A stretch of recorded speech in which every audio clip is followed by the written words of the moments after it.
ay rated SPG. Striktong patnubay at gabay ng magulang ang kailangan. Maaaring may masiselang tema, lengguwahe, karahasan, sexual, horror o droga na hindi angkop sa mga... Masisira nga ang plano ni Betsy na akitin itong si Robert dahil nga dumating na itong si Gina at si Gerald at may hawak nga silang ebidensya na magpapatunay na si Betsy nga ang nagnakaw ng singsing ni Minda. Kaya naman nga't mawawala nga ang tiwala ni Robert dito nga kay Betsy at si Betsy na nga mismo ang lalayas sa mansyon. Galit na galit nga itong si Susan ang ina nga ni Betsy dahil bumalik na naman nga siya sa kanilang tahanan. Subalit malakas nga raw ang loob nito ni Betsy na babalikan nga siya nito ni Robert. Ngunit nakalipas nga ang mga araw at wala ngang paramdam itong si Robert dito nga kay Betsy.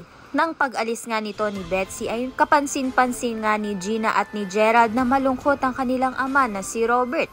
Kinailangan nga ni Gina at ni Gerald na bumalik nga sa New York upang doon nga ipagpatuloy ang kanilang buhay. Kaya naman nga't mababalitaan naman nga ito ni Betsy.